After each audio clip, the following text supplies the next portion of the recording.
you think about the first thing that determines whether you can do something or not, and I put that in this first box at the top here on the left side, and it's potential. Like, what's the potential of a human being? Like, when you guys started, you proved something no one had done in history. You ran the 4-minute mile, right? For God only knows how many centuries, they're trying to run a 4-minute mile. Roger Bannister does it. How did he do it? Do you remember? You did it in this industry, right? You made $1 million in a day. No one had ever done that in history, right? After you did it, a bunch of other guys are doing it because it became possible. Roger Bannister didn't just go physically practice. He made a shift in his head. He practiced in his head because he could never achieve it physically, so he had to change in his head first so that the result became certain enough he believed it, and then his body got him through. After Roger Bannister ran that 4-minute mile, within 2 years, 37 people ran a 4-minute mile. Wow. When no one in history had ever done it. Now, here's how it works. The potential for anybody getting your product is extraordinary. They can do what you've done as much, more or less. They can do whatever they want to do. The potential's there. The market's proven that. Whether or not they tap into that potential has a lot to do with what action they take, which is the question you came to me with, right? Like, you know, God, they all have potential, but they're not taking action. And we all know that the action they take is going to determine the results they get. That's pretty obvious. So most people have a belief about what their real potential is no matter what you tell them. And that affects how much action they take. And of course, that affects the result. And then ironically, that result reinforces their belief. And then that belief affects it. So I'll give you an example. Let's say a person has unlimited potential, we all agree. But they take little action, little results. Why? Because they have to start with a problem with their belief. They don't believe it's really going to happen for me. Maybe for Frank Kearns because he's got the cool hair and stuff, or maybe it's for you because you're so driven, but it's not me. Maybe Tony Robbins because he's a freak, got these big teeth. Whatever their thought process is, right? They got this thing, right? But what happens is, if you believe that there's very little potential, how much action are you going to take? Nothing, little. And when you take little potential with a little action, what kind of results do you get?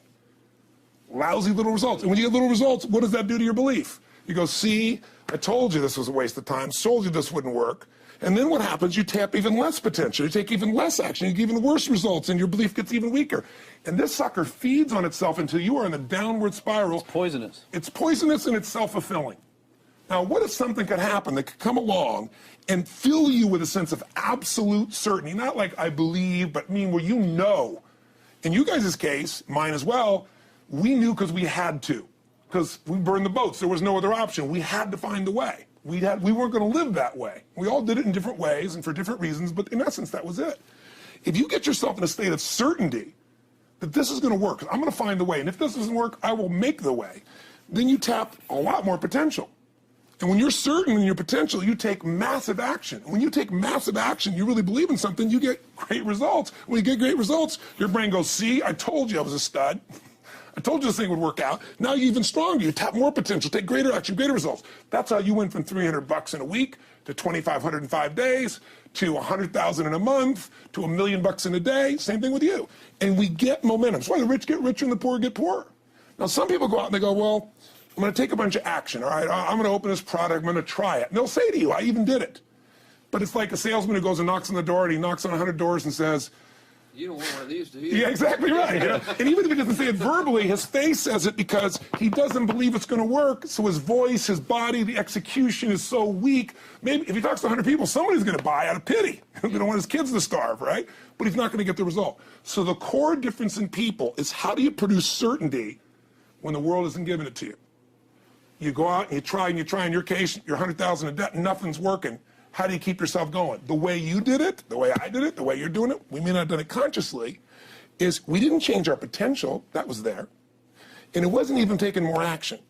Taking more action with a belief it's not going to work, it's not going to change anything.